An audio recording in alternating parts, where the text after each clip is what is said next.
So it's been 2 years since I've had these Sisterlocks installed, and time really has flown. So this is the 2-year Sisterlockaversary video. Let's celebrate and remember the 2 years together.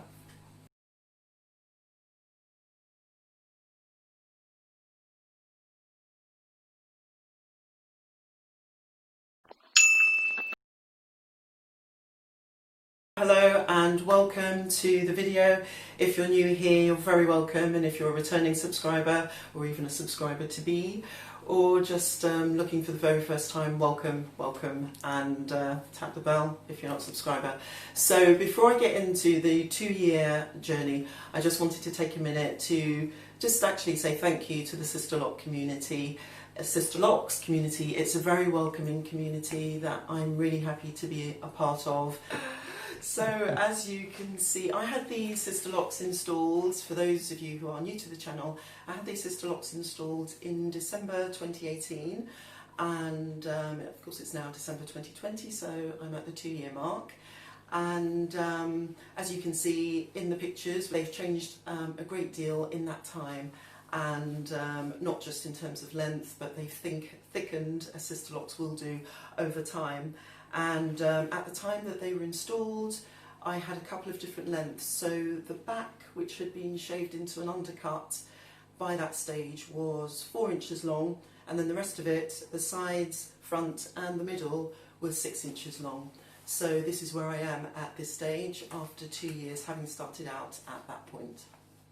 So as I mentioned, when I had my Sisterlocks installed, they were 2 different lengths. The front section, middle and sides were longest, but I also had damaged hair because when I took down, so these are my second set of Sisterlocks, and when I had the first set installed, I had the back shaved down into an undercut, and I kept the sides and the front and the middle, but then I decided to take them down and I combed them out. And that meant that the hair was very damaged, and I had it loose natural for about a year, and in that time I had a lot of shedding, and it's natural for us, if your hair is out loose, to shed somewhere between 50 and 100 strands per day, and I think I was shedding a lot more than that because the strands were so damaged from the takedown process. And so because of that, my ends are quite thin. So I don't know if you can see, but some of these, will do a close-up. The ends are quite thin, especially if you look, compare it, say, from root to tip.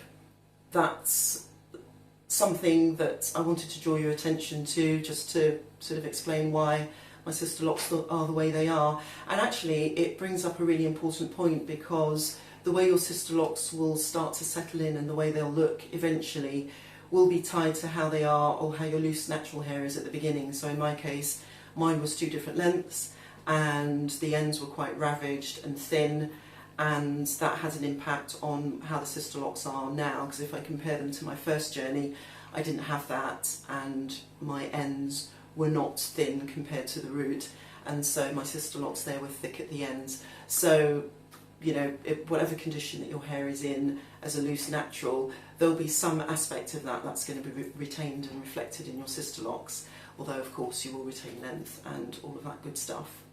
So that's what I wanted to say about the damage, but as you can see, it's all coming in nicely, and it's levelling out over time, because with Sisterlocks the locks thicken and fill out and give the impression of more volume. So one thing I wanted to mention actually before I go on is about shrinkage. So once you get your Sisterlocks installed, the hair does shrink, and I think it's something to bear in mind, because when you get your Sisterlocks installed, the installation cost is tied to the length of your hair, and some people I've heard have had their hair cut in order to reduce that cost of the installation. So it's just something to weigh up the cost against the length, and then against the shrinkage, because with the shrinkage it will be a while before you then, in a sense, gain back that length you'd have lost through the shrinking process. So the Sisterlocks will be installed, they'll shrink, but they will over time, as they compact, regain that length that you've lost. But just weigh that up, whether you want to lose the length and then lose a bit more length through shrinkage before you gain back the length that you had. So yeah, But I also wanted to say that I've just had a fresh retighten, which is timely for this 2-year update. And this retighten was done yesterday, so it's very fresh. And as you can see my scalp very clearly through. And it is the second longest time I've gone without a retightening. The longest time, of course, was during lockdown, which I think was the same for most of us who had locks during that time. I went from, I think it was February through until July without a retighten, and this time my last retightening was on the 12th of September, and I've just had one yesterday, which was the 12th of December, so that's, I think, 13 weeks, which was a long time. So I think they are in good shape. I was just quite busy and didn't have the time to go to London to get them done, but all, I think, looking fine in spite of that, and still looking as it should and as I expect it to be, and picking up nicely.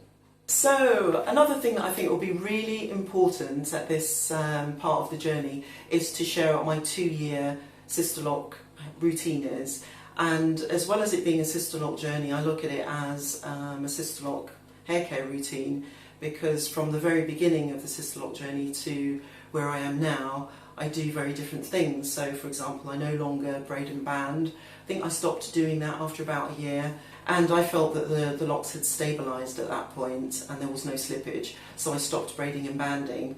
What else do I do that's different? So actually, one of the ways to check, as well as checking with your consultant, is to just have a look. So although I've got some thin ends, what I've noticed on some of these ends is that the budding is starting, so that's one of the changes, which is really good to see. So once you see the budding, you know that the locking process is starting, because it starts from the ends and works its way up. I work out a lot, so that's a lot of sweating, but hair washing and Sisterlocks are not mutually, well, regular hair washing rather, are not two things that sit well together.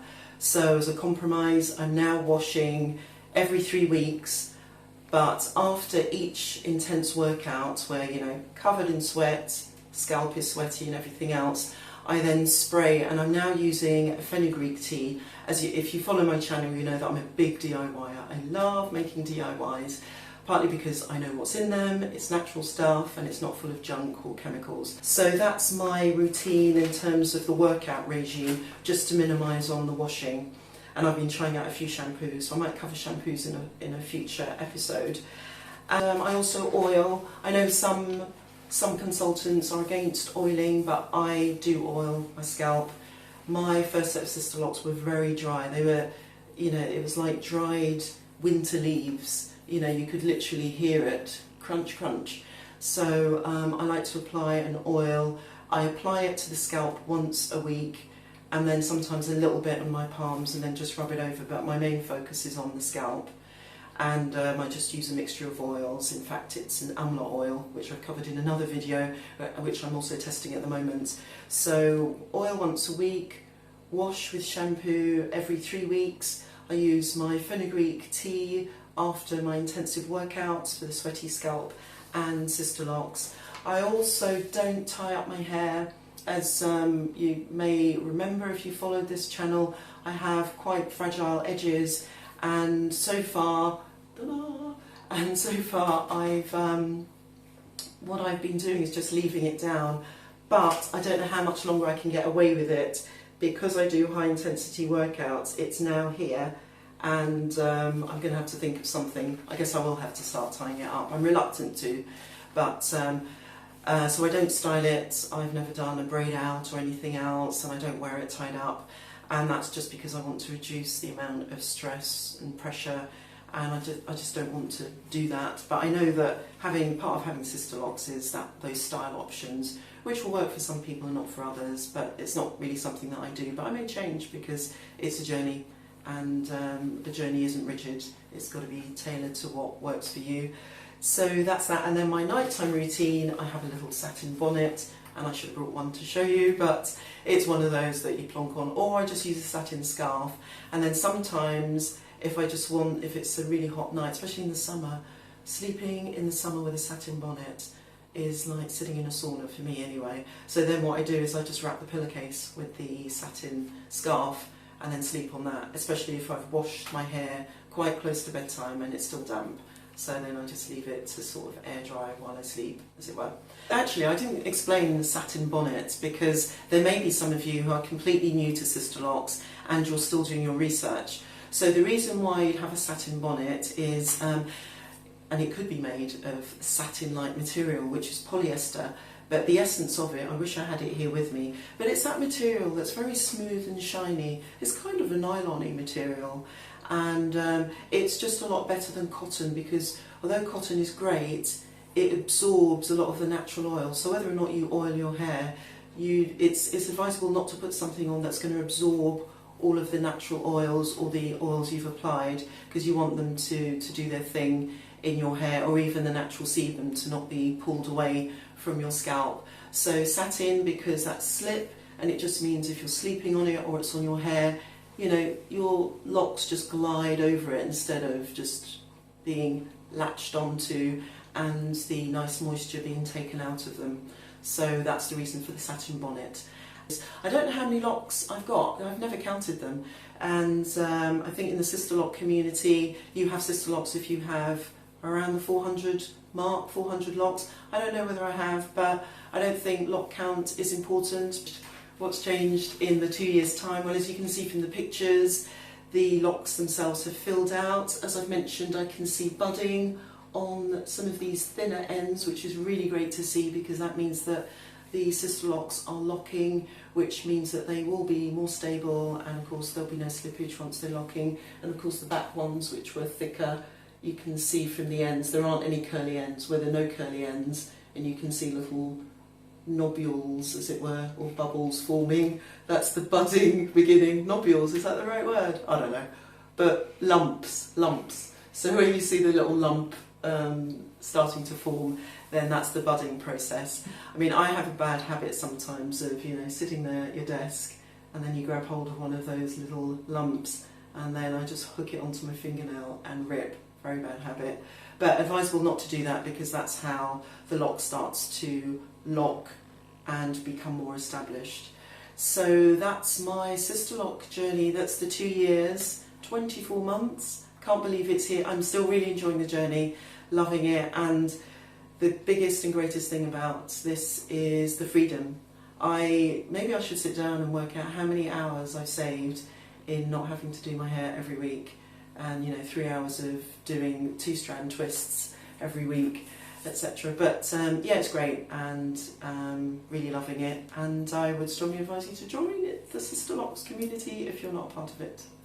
So that's it, that's the end of the video, and I think that's probably the end of the videos for this year. I don't think I'll get a chance to do another video before the year end, so if we don't get a chance to speak again before January, I just wanted to take the opportunity to, before January 2021 even, I wanted to take the opportunity to wish you all a blessed year, and also to recognise that it's been a year of challenge, a year of change, and hoping that the end of the year and the year ahead are good ones for you, and wishing you all the best in the coming weeks and months ahead, and looking forward to a great 2021.